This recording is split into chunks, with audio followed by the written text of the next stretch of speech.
So, Squarespace should follow the Blue Ocean strategy of reconstructing market boundaries by looking across strategic groups in their industries.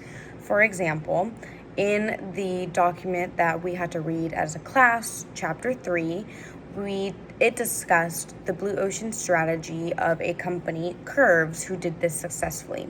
So Curves looked at the health industry market as a whole, and looked at each of the segmented markets. They decided to focus their interest on one of these segmented markets, which was women, and they wanted to really analyze the women in this industry and understand all of the women's complaints and all of their likes. And in analyzing everything about women in this industry, they were able to use that to design their gyms. So they were able to create a brand new market with completely new demand from a subcategory of the health industry. So in doing this, they were able to avoid direct competition from a industry that's already overly saturated, and with firms who are already really experienced in this industry. So Squarespace would need to follow in Curves in their approach to creating this blue ocean as well. How are they going to do this? So Squarespace needs to look at all these strategic groups in their industry and really dissect each segmented market demand. So they need to look at everyone in the industry and understand why one group will either trade up or down across these strategic groups. For example, they need to understand why one customer would rather pay $100 an hour to have someone build a website from the ground up versus paying the minimum amount of fees possible for a pre-built website template that they can use.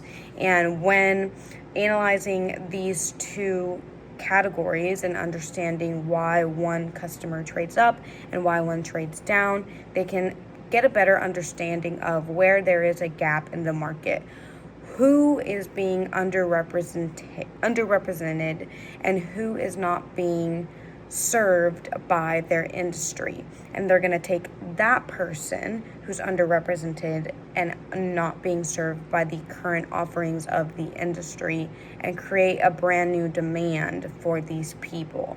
Once again, that's going to, one, help them create a demand, but two, allow them to not be directly in competition with other really large website building firms who may have a lot more experience or capital than Squarespace does.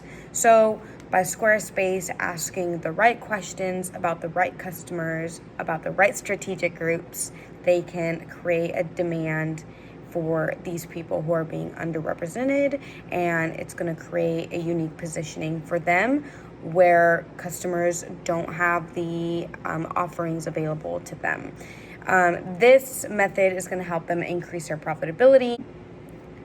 So in order to improve Squarespace's industry level profitability, I would have them improve their differentiability and product offerings. And this is going to affect the force of the power of the customers. So when a customer has too much power, they can drive your prices down, and they're perhaps not very loyal because they're just looking for vendors who have the lowest prices for what they need. Putting this power, taking it away from the customers and putting it back into Squarespace's hands would look like them offering the utmost best quality in the industry for the website building offerings. And also they could start offering extremely unique and specialized offerings that no other website building platform has. This will take the power away from the customer, and with that, their choice. So the customer has no other choice but to use Squarespace as their main vendor because they can't get that quality of website building anywhere else in the industry. Additionally, they can't get certain services anywhere else other than Squarespace. And doing this will even allow customers to be okay paying a premium price for these services because, once again, they have no other choice. The only place they can go to get what they need would be Squarespace.